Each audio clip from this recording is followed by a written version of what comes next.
Hey now, Hey now! and welcome back to the show where two childhood friends discuss their favourite childhood movies. I'm Emily Sanford. And I'm Barney Lee, and whether it's iconic lines, musical moments, or just questionable outfit choices, the films you'll be hearing about on our show are unique in their own way. And today, in the second of our Christmas classic series, we are discussing Elf! Warning, this episode contains nostalgia and big love for narwhals. Bye, buddy. Hope you find your dad. Wow, there is no way that you could float to New York on an iceberg now. Global warming. Oh. You know what? If Greta was here, she'd say, "How dare you!" I'm not making fun of her. I love her. Literally, I think she's a living legend. Did you know that the voice of the narwhal was Jon Favreau, the director of the movie? Okay, guys, I want you to do this take. That was a bit Barney the dinosaur. Oh. Elf. It's a really, really good film. And it's absolutely cemented itself as a modern day Christmas classic. So this film was released on the 28th of November, 2003. And we are recording on the 26th of November, 2020. So we're about to hit the 17th anniversary of the film. Wow. Will Ferrell. So how old was he when he filmed this? Do we know? He's 53 now. So at the time of release, he was 36. Okay. And he was playing a 32-year-old. Yes. Which I don't really believe, because you and I are not too far off from 30. I'm like, oh, I hope I look a bit better than Will Ferrell. So Elf is a story of Buddy the Elf, played by Will Ferrell. And after discovering he's human, Buddy, who is a man but has been raised as an elf at the North Pole, he decides to travel to the Big Apple, New York City, to find his real father. And it's that classic kind of fish out of water story of this character in a brand new environment and everything's different, and it's kind of him trying to find his way and I was going to say adapt, but he really doesn't adapt. He just remains Buddy the Elf, basically. Yeah, he stays true to his crazy syrup on spaghetti ways. Completely. I low-key kind of want to try it just to say that I've tried that. You know what's actually quite nice? When you go to McDonald's and you eat the fries and then you have a bit of strawberry milkshake after. That's an elite combination. Fried potato dipped in a strawberry milkshake. You don't get more Michelin star than that. Right, so let's talk about this film. It was directed by Jon Favreau, who is kind of like a Hollywood all-rounder. He writes, he directs, he acts. I loved him in the film Chef. Yes, I love Chef. That is such a good film. He's also directed The Lion King and Jungle Book and some of the Avengers movies. He was also Pete Becker in Friends, Monica's really super rich boyfriend. So as well as directing, he was also the voice of the narwhal, and he plays the doctor in Elf as well. It's nice. I like a little cameo. I love that scene. I actually thought Will Ferrell was eating marshmallows, but he's eating cotton wool. Oh. Well, it wasn't actually cotton wool. It was cotton candy that hadn't been dyed, so it looks like cotton wool, but it was fine. I don't know if anyone else can relate to this, but cotton wool stuck on glittery nail varnish. That's such a niche reference. Yeah, but when you're young, I feel like people will understand that. So do you want to tell me a bit more about the cast and where they are now? Absolutely. So Will Ferrell plays Buddy the Elf, and as I mentioned, this was his first leading role in a movie, but a year later he went on to star in Anchorman, and then later Anchorman 2. He was also in Blades of Glory. I think he kind of found his way through Saturday Night Live. He was in a whole bunch of sketches. And most recently, what I loved him in was the Eurovision Song Contest movie. I've not seen this, the one on Netflix. Yes! Story of Fire Saga. It's really good. It's him and Rachel McAdams. Amazing. Okay, Yeah, well, I've got to watch that. We also have James Caan, who plays Buddy's dad, Walter. He is famous for being in The Godfather and Misery. This is probably one of his first comedy films, and he was great in it. You've also got Bob Newhart, who plays Papa Elf. He starred in The Bob Newhart Show, which I guess was around him. He was also in ER. He had a recurring role in The Big Bang Theory. And he also had a bit part in one of the Simpsons episodes. So look out for that. It's the episode where Krusty fakes his own death. We also have Edward Asner, who plays Santa. I mean, he's been in a ton of things, but the thing that really stood out for me, he voices Carl in Up, the Pixar movie. What? So cute. One of my favourite actors is in Elf, which I hope you can tell us a bit more about. Faison Love. So if anyone listened to our episode of Just My Luck in season 1, we give Faison Love Best Supporting Character because he is just so funny in it. And his character, although smaller in Elf, he still has so many good moments. He plays the Gimbals manager of the toy department. And fun fact, his name tag says Wanda. Does it? Like Fairly Odd Parents? Yes! What? Yeah, Oh, well, I wonder hey. what that's all about. Do you see why I did that? Yeah. Anyway, Faison Love, we love him. His comic timing is just chef's kiss. Yeah, chef's kiss. We also have Zooey Deschanel, who plays Jovi. I'm sorry. What the hell kind of name is Jovi? I was going to ask exactly the same thing. If you're following us on Hey Now Instagram, can you just tag a Jovi that you know? The name Jovi is on par with Zooey. I know it's pronounced Zoe, but Zooey? Oh no. But yeah, Zooey Deschanel, she plays Jovi, Buddy's kind of love interest and one of the employees who works in the toy department at Gimbals. She is known for playing Summer in 500 Days of Summer. She plays Jess in New Girl, which I know, Emily, you love. I love that series. She also voices a troll in Trolls, which I haven't seen. And then a couple more names. You've got Peter Dinklage, who plays Miles Finch. He is probably best known for his role in Game of Thrones. He plays Lannister. I've never seen Game of Thrones! I'm in the 1% of the world who's never seen Game of Thrones. But yeah, he plays Miles Finch in this movie, and I'm sorry, he can kind of get it. You know I love a strong brow. Okay. Miles Finch, he does have a good, strong eyebrow game. He packs a punch, beats up Buddy. A couple other names. We've got Mary Steenburgen, who plays Emily, Walter's wife. Her voice is so cute. She's honestly such a lovely character. She has been in Curb Your Enthusiasm. She's been in Orange is the New Black. She was in Back to the Future 3, randomly. And she was also in Step Brothers. And she plays Will Ferrell's stepmom in that, which is nice. Amazing. And then the last actress that I wanted to just touch on is Amy Sedaris, who plays Deb, Walter's PA, who is hilarious in her own right. She is famous for being in Strangers with Candy. She has a role in Broad City and also Unbreakable Kimmy Schmidt. She plays Mimi Canassis. Pinot Noir. I'm actually drinking a bit of red. I'm on the pink gin today. Pink gin, and I bought some frozen fruits to act as ice cubes. You drink and then you have a snack after. Exactly, and it's healthy, right? Because it's fruit. 100%.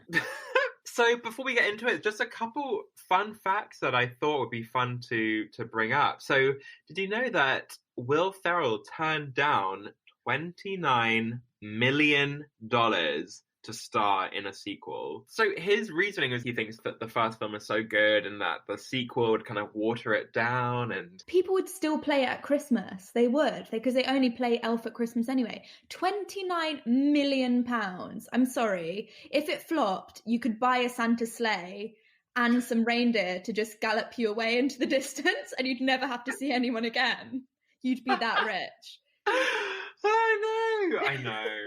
And also, if you're so intent on not being in it, make yourself one of the writers so that you can make sure that the script is good enough. 100%.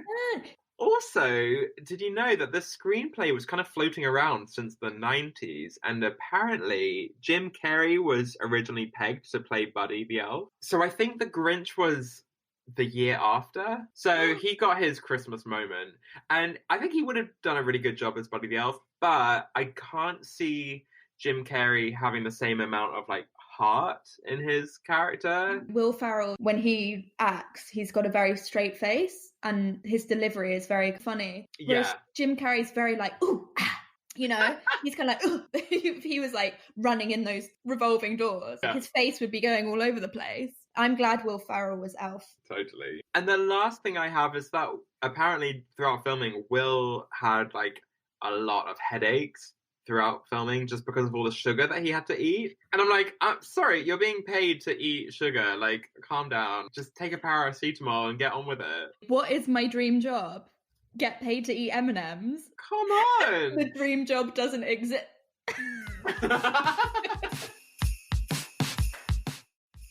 Okay, best supporting character. Now, Gimble's manager, we've just got to start with that. Faison Love, Barney and I have got so much love for him.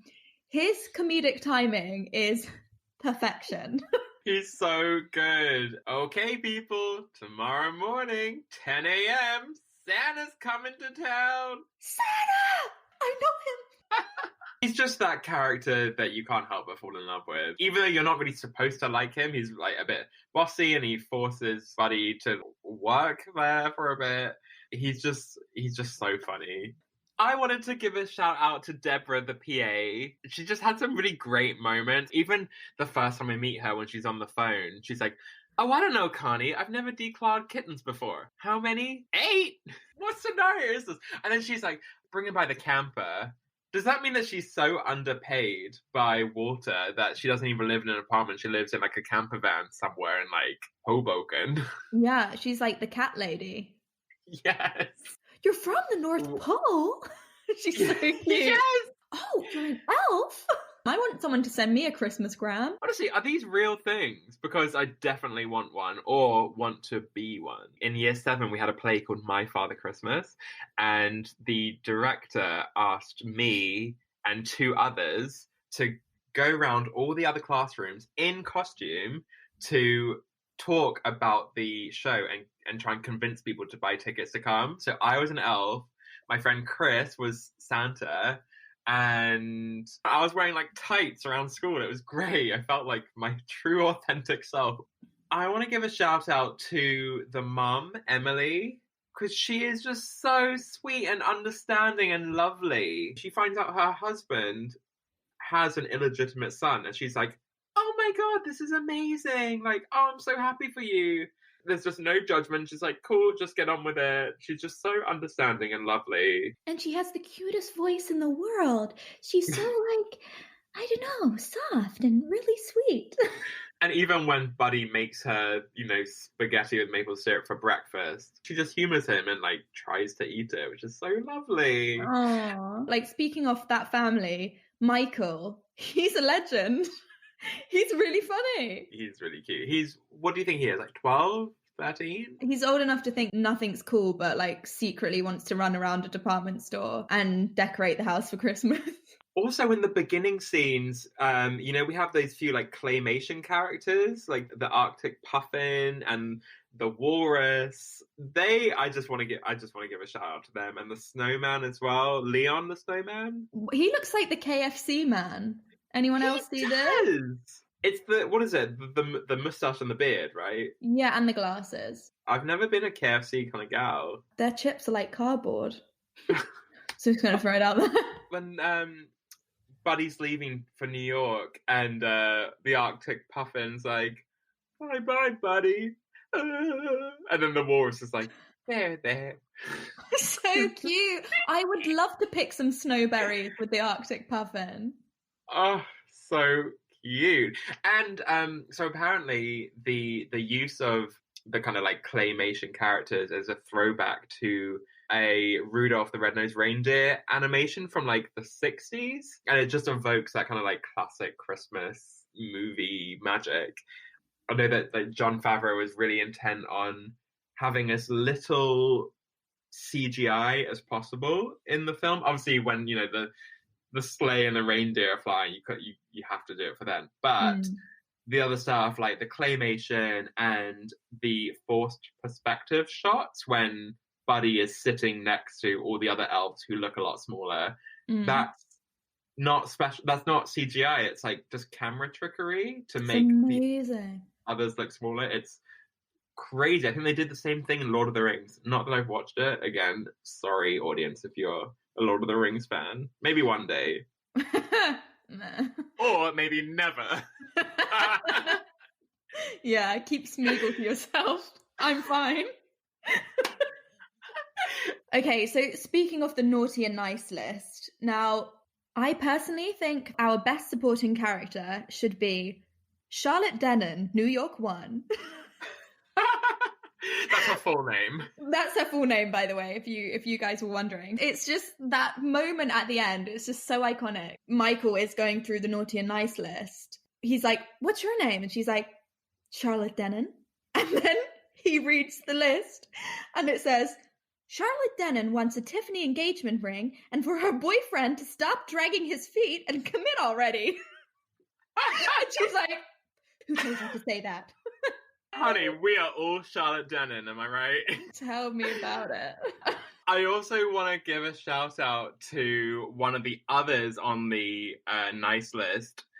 Dirk Larson wants a day of pampering at Burke Williams Spa. And it cuts to that, like, biker bar, and everyone is looking at this one guy, and he's like, must be another Dirk Larson. So good. I would love a day at a spa. 100%. Burke's Williams Spa, if you're listening, please sponsor the podcast. Hand massaged in London.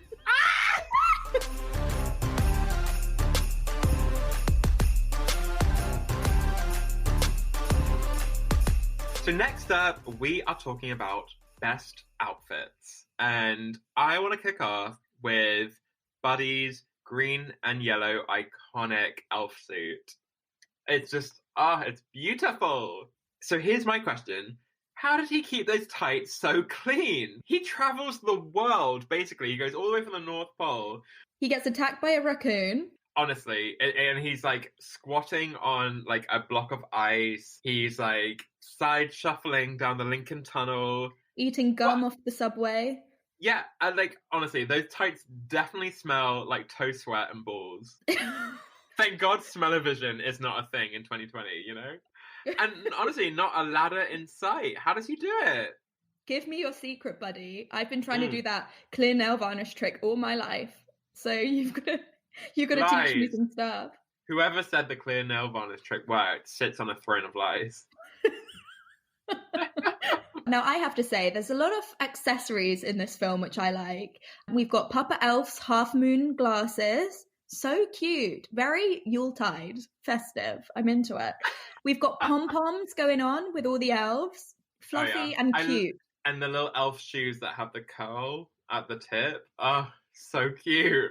Very, very sweet. I wouldn't mind some slippers like that. Very like Moroccan market vibe. Aladdin vibe. Yeah. Yeah. I'm into it. And also, when Santa is in the orphanage at the beginning, those black chunky boots, very Instagram 2020. Everyone's like, "Oh, I copy Miranda Kerr." Well, let me tell you who starts the trends. Santa Claus. Obviously, you've spoken about Buddy and his elf costume, but there's also the iconic moment where he's been dressed up by his dad, Walter, and he's got like the long tan-coloured trench coat, the scarf, and also kind of that Russian cap. Yes, the kind of like fluffy, flappy, like furry hat thing. Yes. Very practical, but I feel like people who wear those is like, but you're not living in Russia, so you don't really need it. It's a bit OTT. Just get a beanie like everyone else. Honestly, if my dad is listening to this, which I'm sure he is, Dad, give out the Russian hat. You have never been to Russia. Please. Put it down. The closest I've been to Russia is vodka at the bar. Am I right? Oh, I can't even clink my glass. Oh, thank you. Damn IKEA plastic. I would love to give a quick shout out to Jovi on the date with Buddy. She's wearing this kind of bucket hat, which the pattern kind of looks like buttons, although I know it isn't actually buttons stuck on. Probably very of its time in 2003. So good on you, Jovi. Also, do you want to be wearing a chunky bucket hat on a first date? It's very risky, but then I think if a guy likes you in a chunky bucket hat, then he's probably a keeper. She'd fit in Shoreditch. I think I follow her on Instagram. Speaking of hats, we need to talk about the most iconic outfit, which has to be Michael in his hat with a side cap. Because he's obviously too cool to wear his cap front facing. It's got to be on the side. Oh, that Nike cap. That is just so good. So just picture it. He's got that hat on. He's got his big beige puffer coat, his paperboy bag. He's so good. No wonder all those boys were throwing snowballs at him. Yeah, because he thought he was like the 6th Backstreet Boy. Oh, they're 6th. Oh dear. Oh, Michael. I mean, probably very cool in 2003. I think so. Like, he was rocking it, you know? He had at least 2 friends in school. So yeah, he was doing something right. What were we wearing in 2003? I think I had an orange South Park t-shirt, despite me have never seen an episode of South Park, and matching orange trousers that had a zip 3/4 of the way down. If I wanted to make my trousers become 3/4 length trousers, I could just zip them off. And I thought, wow, orange and orange, such a look. I had a light pink bomber coat. I thought that was like high fashion. It was like an H&M Kids classic. H&M Kids is good. I think that was a really good shout. Yeah, but then that makes up for the fact that I wore a gypsy skirt to the school disco. Hey, they were very fashionable at the time. My mum said I look cute. But yeah, that side cap is high class. And it's due a comeback any day now, right? Nike, if you're listening, that cap, we need it back in stock. Christmas 2020. Please save this year with a side cap. Please. Just do it.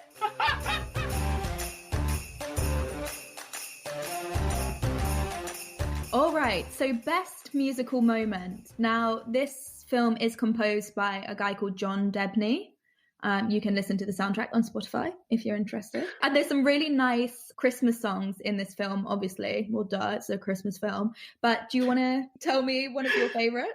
Yeah, the first one that I love is when Buddy first arrives into New York. And he just comes out the Lincoln Tunnel. He looks up and he can see the Empire State Building. And there's a song that plays called Pennies from Heaven, which is apparently it was a Frank Sinatra original, but it's covered in this one by a different artist. And it's just that amazing New York montage where he's like walking along, he's eating the gum off the subway entrance. He's like waving to someone who's trying to just hail a taxi. He's getting his shoes polished, but he's finding that ticklish at the same time. And he's like running in and congratulating that cafe for the world's best coffee. But yeah, that's just a really nice musical moment that kind of runs underneath that scene, which I like. It's not really a Christmas song, but it still feels really festive. I really like the scene where Buddy is decorating the toy department and he's making it look like the North Pole. So he's like made it all gold and white and he's cut up loads of snowflakes. And Winter Wonderland is playing in the background. But he's also making like the Empire State Building out of Lego. And he does the Mona Lisa on the etch and sketch. And then it pans onto all those Elmos. Do you remember the YouTube video of the Tickle Me Elmo on fire? No? Yes. Sorry, traumatic. Elmo says, don't show that again. I'm scared. But that is such an iconic song. Walking in a Winter Wonderland, sleigh bells ring, are you listening?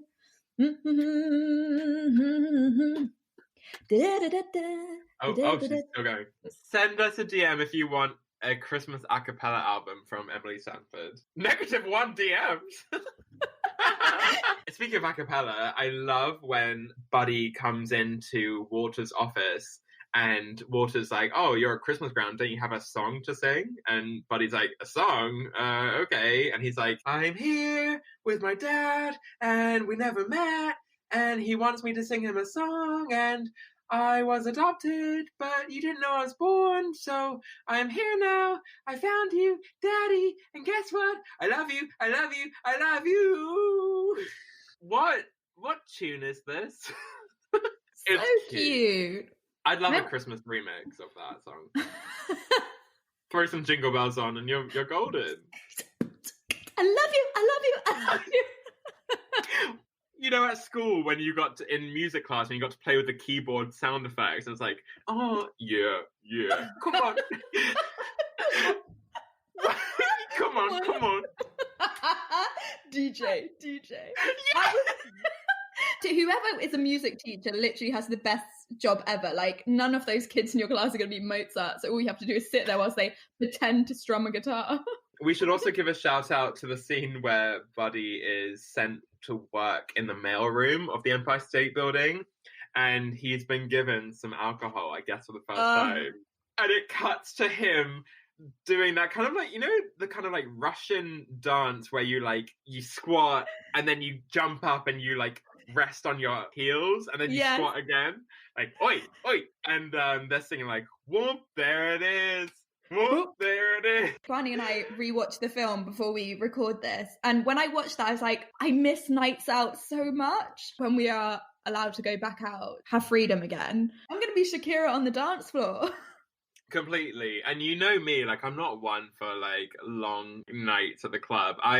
The only reason I go out is so that I can get greasy food at the end of the night. Saying that, if I can have one night and just like live out my Ariana Grande fantasy, I would be there. My shoes would be filled with blood because I'd be dancing so much. We can't not touch on that shower scene where Jovi's showering before work and she's singing Baby It's Cold Outside, and Buddy hears her and joins in, and it's supposed to be a cute moment, but actually it's a little bit creepy, and like he shouldn't be in the girls' locker room, and also the song is very problematic.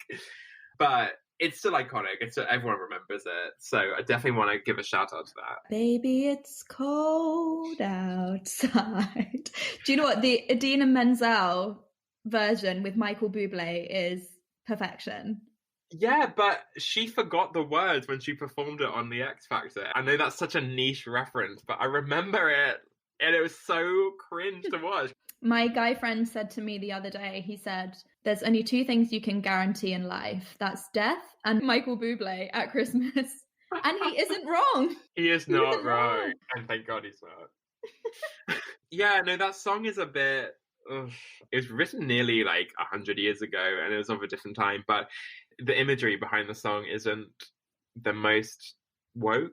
She's like, hey, what's in this drink? And it's like, yeah, that's sleeping pills that he's crushed in. Don't drink it. Having said that, if Michael Bublé said to me, just stay, I'd probably be like, okay. My concerned parents at home can wait. Do you know what I mean? In the song, she's like, and father will be pacing the floor. Send father a text saying, hey, I'm going to be back tomorrow. I'm having sex with Michael Bublé. So good. Yeah. So obviously we are so blessed that this film gave us a chance to listen to Zooey Deschanel sing. I don't know if you know, Emily, but Zooey Deschanel is one half of a band called She and Him, and they have released 2 Christmas albums. And the first one, at least, is very good. So...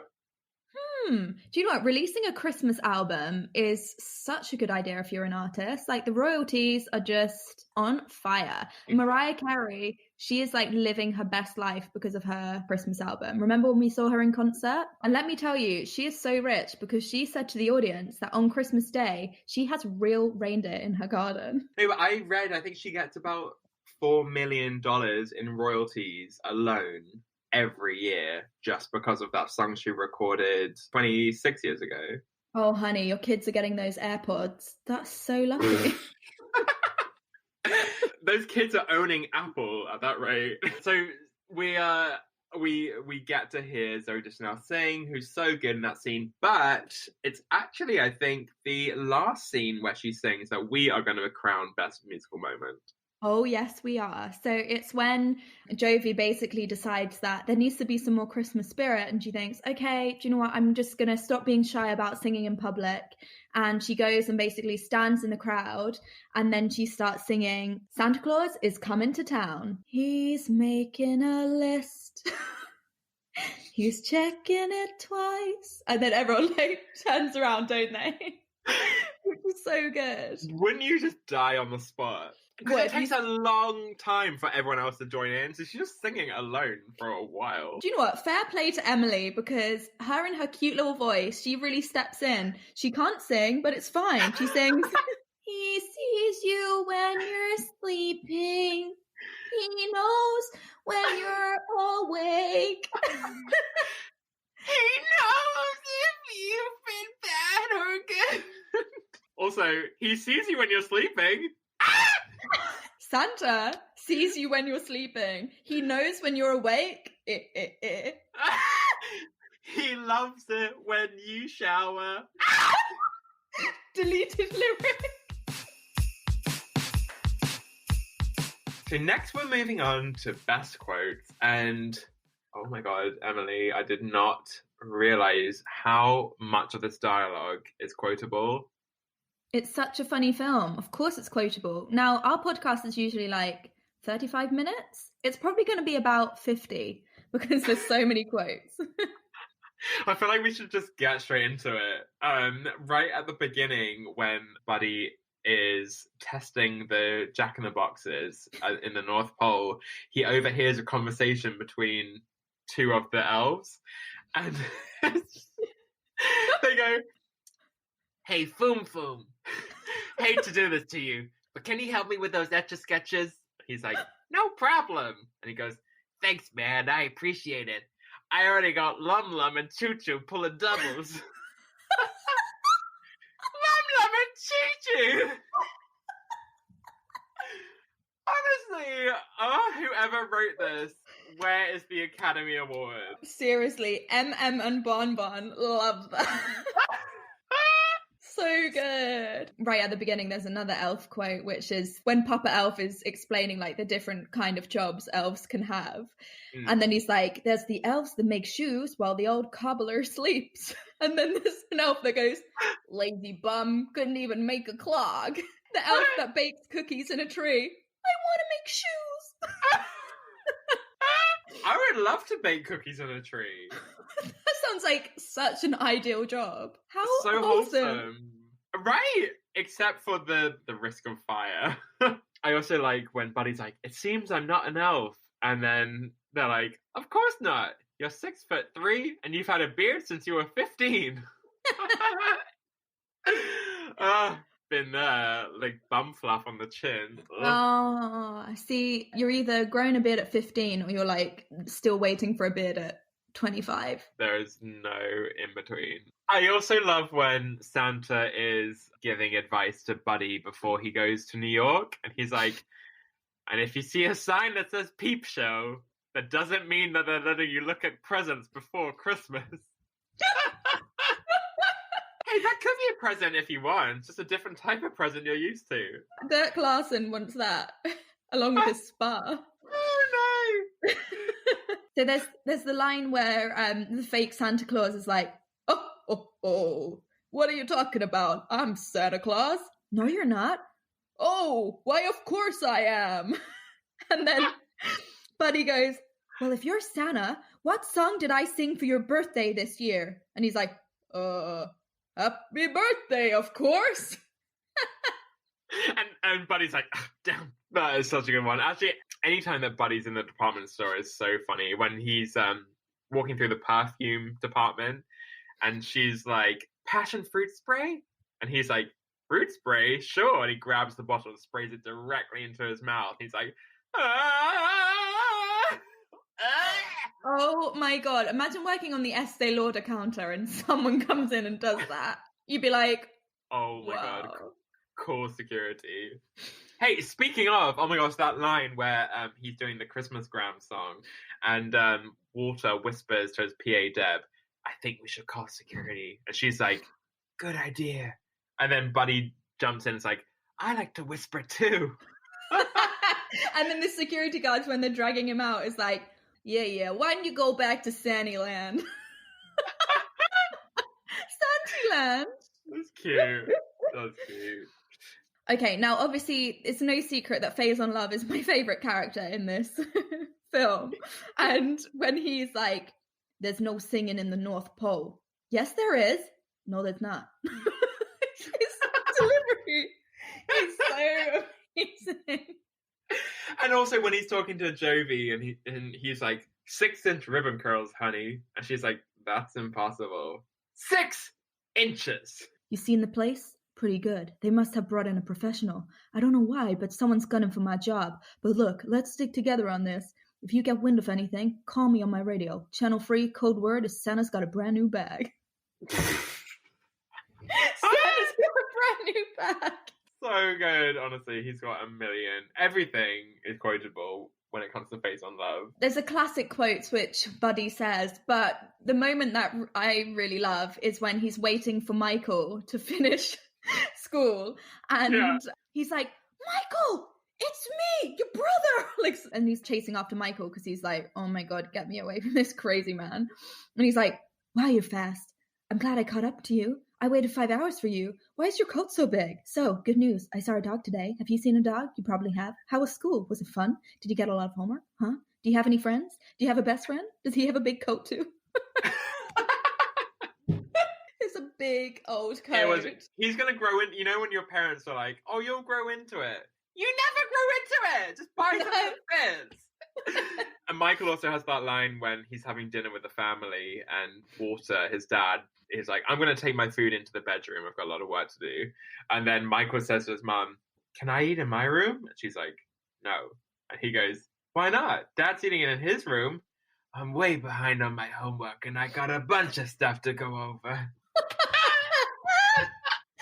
he from? Chicago. Hey, mister, pass me the condiments. Oh my gosh. He thinks he's from West Side Story. Buddy said something that really resonates with me at the moment. Emily says to him, so did you sleep okay last night? And Buddy goes, great. I got a full 40 minutes. That is me during 2020. Honestly, anxiety is real, y'all. It will keep you up all night. So I'm thinking that we should go with Buddy when he's describing his journey from the North Pole to New York. He goes, and then I traveled through the 7 levels of the candy cane forest, past the sea of swirly twirly gumdrops, and then I walked through the Lincoln Tunnel. I love that. I think that just like encapsulates the entire film in one quote. Apparently, during filming, there were like a couple road accidents when they were filming that Lincoln Tunnel scene because the drivers couldn't believe they were seeing Will Ferrell in an elf costume, like walking through. Apparently, there were actual road accidents. Are you serious? You'd be like, have I been like drinking at the wheel? Again. For those road accidents alone, we need to give that best quote. 100%. It's stop traffic. Okay, so now we're doing Can We Discuss? Our favourite section of the podcast. So I want to kick off with Jovi. And I know I've already mentioned this, but what the hell kind of name is Jovi? Seriously. It's like you're a walking, talking Starbucks cup. Apparently, Starbucks intentionally write your name wrong so that you will post a picture of it on social media and then therefore advertise Starbucks. Smart advertising. Well, I believe that. Mm-hmm. I want to believe that. Because you're just upset that they keep calling you Blagney. Blagney. I've had Bernie. I've had Varby. I've had Zortex. Like, I just want to know what Jovi sees in Buddy. You know, obviously he's very nice, but like, you can't deny he's a bit weird. Yeah, he is weird. Did she just like look at his size 13 elf shoes and go, ho, ho, ho? She is a ho, ho, ho. No. Oh my god. Yeah, I don't know. Maybe she's lonely at Christmas and just wants the warmth of an elf, you know? But hey, you gotta get it where you can get it, you know? 100%. And like, maybe we should discuss their first date. Can you call it a first date? I mean, it's him running around a revolving door for most of the evening. That is like literally the worst. If you get set up on a date and then just, I mean, not that this has ever happened to me, but you know, when you're just like, you're trying to be polite. Yeah, you're like humoring them, but really it's like, oh my God, when is my next train? Yeah, my standard is the Ned. Don't take me to this crappy coffee place. Having said that, they go ice skating, and I love ice skating. Well, that's because you have Scandi in your veins. I cannot get on with ice skating at all. Oh, the boots hurt my shins. You need to have thick socks. And to be honest, you need like 10 minutes to warm up, because when you first go on the ice, if you go ice skating in London, it's like the shiniest wet ice rink in the world. And there's always that wanker from like Canada, like doing a figure of 8. Oh, because I've always got that fear of me falling and someone skating over my fingers and my fingers chopping off. Even though that's probably never happened in life. But there's always that fear. I feel like Santa in this film is kind of a terrible character. Come with me on this journey. So Buddy has lived on the North Pole for 30 years, right? Why didn't they build a bigger house, or even just give him a chair that is his own size? Like, these elves are all carpenters. They have the ability to build a bigger chair. Why are they forcing him to sit in these tiny things? Exactly. So then my next point was that Santa obviously knows all about New York and like what to do and what not to do. And he knows that Buddy is not going to do well there. And yet he's still fine with like sending him off without any further info, whilst wearing tights, may I add. And he literally makes him walk the whole way to New York, even though Santa has a sleigh that can clearly make his journey very quickly. Honestly, the North Pole is garbage. Yeah, he could have said, okay, Rudolph, you're like our extra reindeer anyway, because usually it's only the other 6 who fly, apparently. So Rudolph could have just like given him a ride to New York. And at the end, it's like, oh, okay, cool, Santa. You send the guy out on his own without even trousers, and now you need his help to fix the engine. Like, okay, cool, good one. You sound like a real stand-up guy. I don't know, there's just a lot of choices in this film. I'm like, Santa could have done better, but you know, he's stressed. It's Christmas, it's like the one day of the year. He has to work, so we'll let him off. Yeah, working on Christmas. Hope he got double pay. Okay, so let's discuss the most important thing. Is Santa Claus real? I mean, is that even a question? Of course he's real. Yeah, of course. I just don't really understand why people don't believe in him, to be honest. I mean, he literally stars in this film. What more proof do you need? Who else is putting out the presents? Our parents? I don't think so. I mean, how would they know that I wanted the 5 Spice Girl Barbie dolls for Christmas?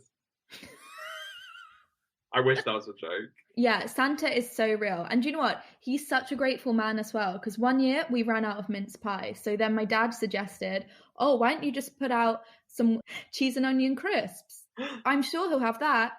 And I was like, okay. And when I woke up in the morning, all gone. And the whiskey, which we left out for him. Funny that. Yeah. That's so true. I mean, if like literally 7 billion houses are putting out mince pies, if I was Santa, I would kill for something savory. Some kettle chips? Gimme. Oh my God. Or like, you know, sometimes you get those sausages that are like cooked in honey. Oh. I am dreaming of a sausage Christmas. Hey, aren't we all? This pandemic's been going on for too long. I'm dreaming of a honey and sausage Christmas. Just like the one I used to know in 2019.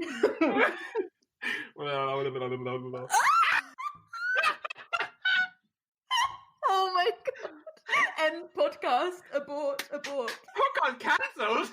My cheeks hurt. We just need to say that Father Christmas is real. So kids, if you're kind of like eavesdropping in on this podcast, just know Santa is real. And if anyone tells you otherwise, don't listen to them. The day you stop believing is the day you stop getting presents.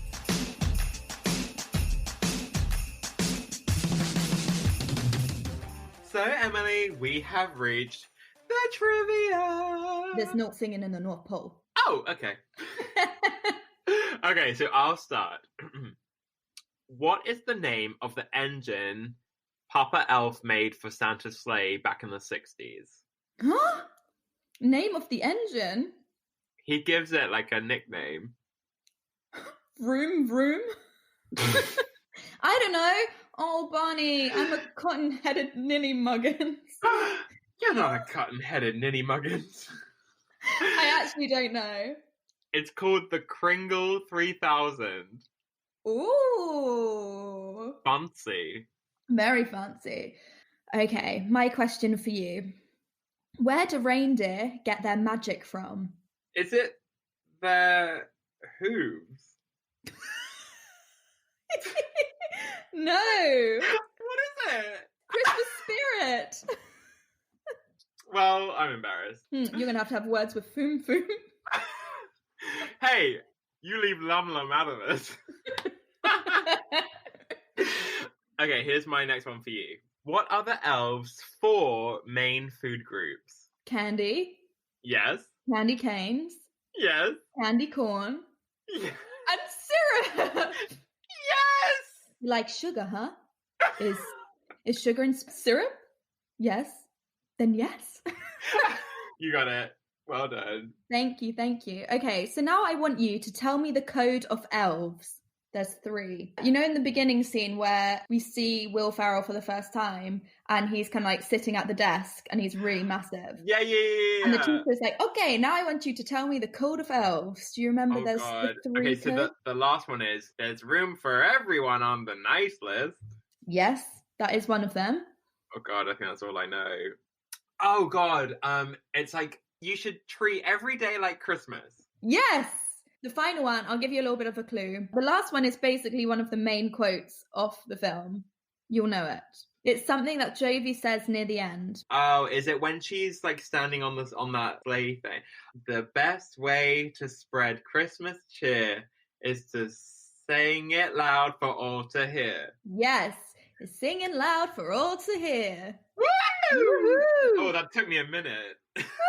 Emily, please tell me, when Miles Finch left his little black book behind after the meeting about the Christmas books, what was the main story about? Was it about a peach? Yes! Ah, but I don't remember the rest. It was a peach in a farm. That was it. Oh, okay. So my question for you.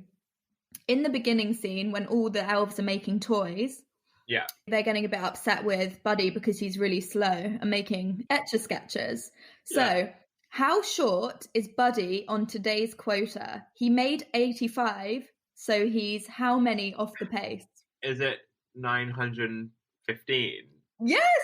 Yes! Okay, here's my one for you. Question number 4. What did Michael want for Christmas? A real Huff skateboard. Yes! Real Huff skateboard. Well done. What was Jovi and Buddy's baby called? It was Baby Susie. Yes! Yes, after Buddy's mum, Susan Wells. Yes, very well done. So Buddy sneaks into Santa's sack during the beginning of the film when he's at the orphanage. By the way, why are none of Santa's presents wrapped? When's he doing the wrapping? That's like the hardest bit.